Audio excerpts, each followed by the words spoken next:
Welcome back to UNX Fast Forward, your daily dose of everything ninja. I'm Ethan Swanson. And I'm Chris Ganji, and it's been a full week since the first major event. The dust has settled, and now more than ever, we can't wait for the rest of the season. Right, in our next major event, it all resets, so that means athletes have to qualify through 4 more qualifiers to get into that second major event, which will be streamed live again on UNX Now.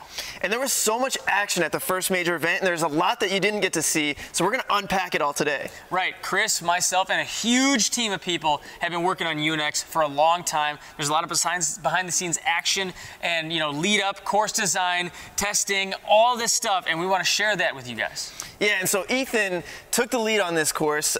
This was both of the courses he put together, and I only had one real contribution, which was pretty much a misunderstanding. Ethan kind of described an obstacle idea that he had for put a ring on it, and I misunderstood him, and then that's how we got to what put a ring on it actually became. Right, my terrible descriptions made that obstacle, and I mean, it was amazing. I was going to have the rings actually hanging from the pipes, and Chris thought I just meant, hey, the rings are supposed to be on the pipes, right? I was like, no, but yes. Yeah, and then we set it up. We didn't know how it was really going to work, and we tested it a couple times. Ethan failed it a couple times. More than a couple times.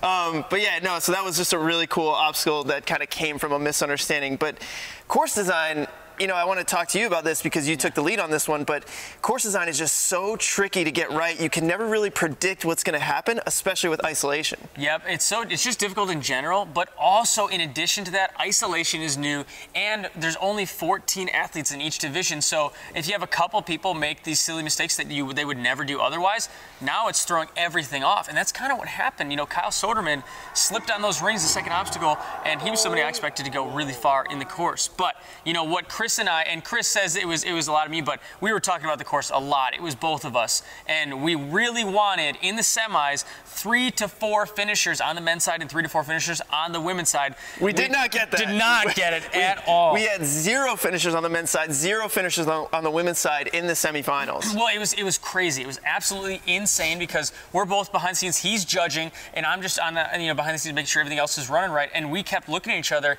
as we get closer and closer to the end of the semis, like, this is not good, and then just kind of hoping okay, well, Lebrecht's coming up, she's got it right, boom, down. It's like, oh, gone, dang it, okay, Graf's coming up, right, boom, gone. It's like, holy freaking cow, it was not what we expected, and it threw us off. Yeah, absolutely. I mean, sitting there as the judge, I can't say anything. I'm totally unbiased, but inside, I want all these athletes to succeed. I would love every athlete to finish the course. Yep. I know how much these athletes put into training and everything, yep. And so as the judge, I want to just give them advice, give them tips, but I think isolation is such a bigger factor in that they don't get to see anybody else tackle the course. They don't know the beta, and yeah, it's just a really interesting dynamic, and that's why we saw some of those mistakes come out more frequently. Yeah, and it was the same thing when we got into the men's semis. We got no finishers again, and it was really hard because isolation is really tough. You don't know what other athletes are doing, and we would see athletes get through the doors and get to the rodeo ropes and have a minute and a half left to beat that one obstacle, and it felt like, from my perspective, they needed to rest a little bit more to make sure they beat that obstacle. And so, Michael Torres, he had a minute and a half left, and he went into the obstacles no, Torres, and he burned out. But that's the tough thing. It's easy for us to see because we know the course, we've tested it, we set it up, and then also we get to see everyone else's run, so we have that information that none of those athletes have.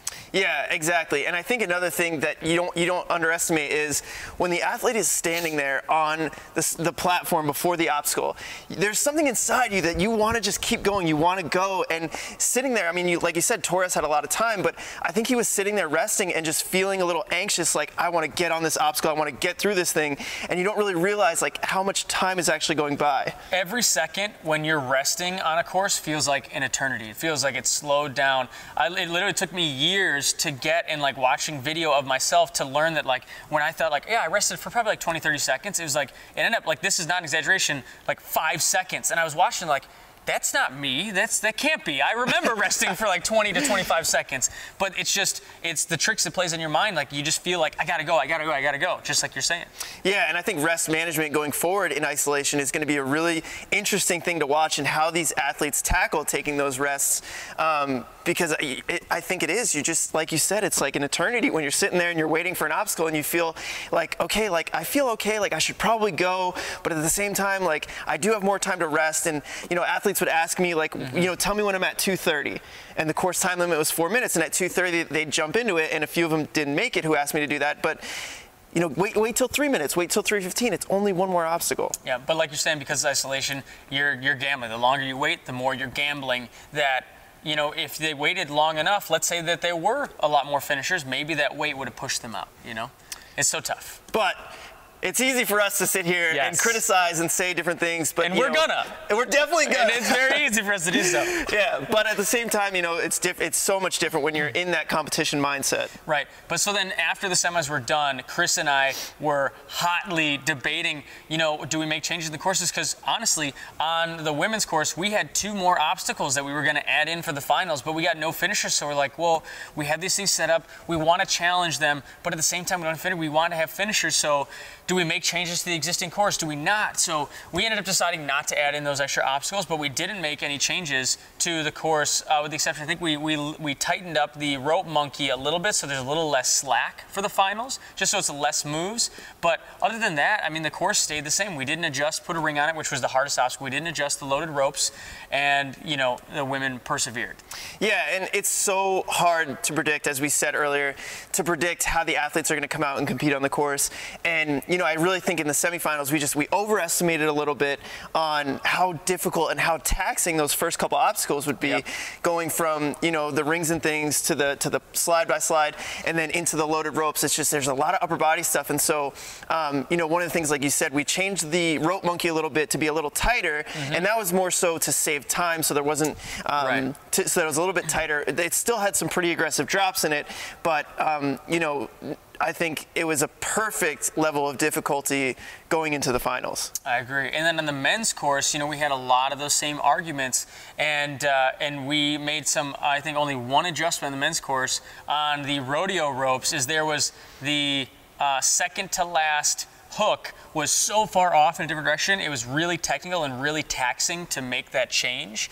And so we moved it to make that move a little bit easier, but the rest of the course stayed the same. Yeah, and when you set up a course like that, it's hard to predict in that moment at the end of the course, are the athletes going to be able to make that direction change? And, you know, we did test it, and we were a little concerned about it, but, you know, we thought it was doable. But then when we saw the athletes getting that circular swing, you know, I think we realized that, okay, we made a mistake here, and we need to adjust for that. I think it all comes back to isolation, like you were saying, is that if athletes, I'm convinced that if some of the athletes had rested for another 30 seconds and they had the time to, that we would have seen finishes even on the harder semis course. But we had to make the adjustment because we had to take into account that athletes are being affected by isolation, you know, and we actually had another obstacle we were going to add onto that course for the finals that we entirely did not, and we might use at another point in time, but holy So we're not cow. going to tell you what it is. Oh, I'm so excited about it, though. It's in our secret book of obstacles that may end up showing up at other majors. Right, but then also, you know, between semis and finals, athletes obviously have been on the obstacles, so they get a little bit more efficient, more comfortable on the things they touched, and we got, you know, 2 buzzers on the women's side and 5 buzzers on the men's side in the finals, which was great. Yeah, and I actually really enjoyed seeing the difference between the runners in semifinals and finals, because, I mean, you could just see it, especially on you know, on the women's side with Kylie, who failed in the semifinals on the loaded ropes. You could see the confidence that they had going into the finals, and not just Kylie, but a lot of the competitors on both men and women's side.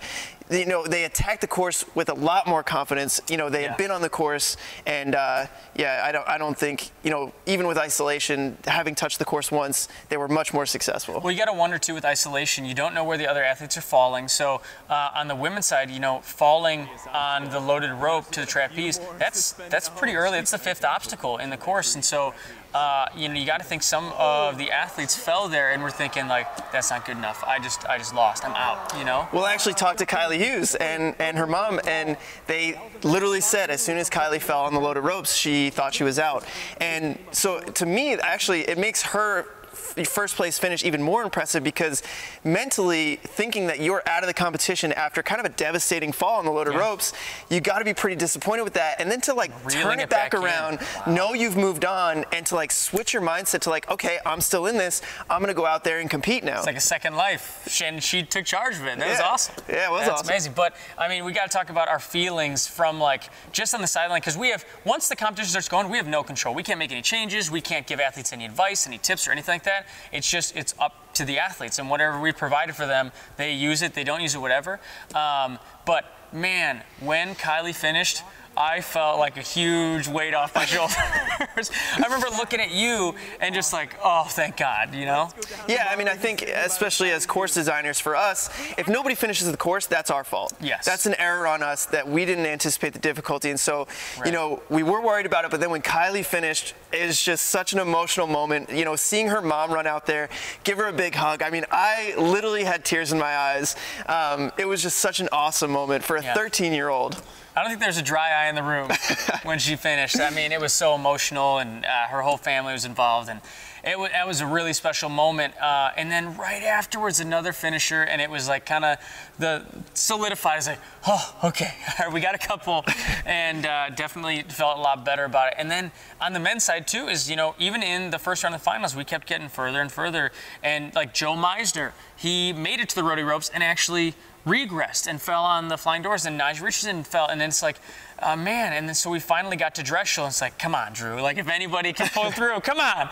And he finished, but he was the fourth to last runner in the men's finals, and it was getting bleak. Yeah, it was, absolutely. And then, you know, we saw some finishers on the men's side, and then, in the second round, we knew those athletes would start to really push the pace and start to finish.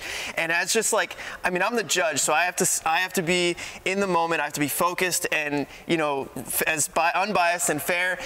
But as a fan of the sport, and I'm so passionate about this sport, I love this sport, and I was just so excited to see that second round of finals because I knew these athletes are comfortable on the course and they're going to start making big moves and finishing with amazing times. What's hilarious to me was like before Drew finished, I was crapping my pants a little bit, and then Drew finished like, okay, good, and then it just kept going down the line. Then we had 4 finishers, and after the 4th finisher was like, oh yeah, of course they were gonna finish. Yeah, you know, no big deal, whatever.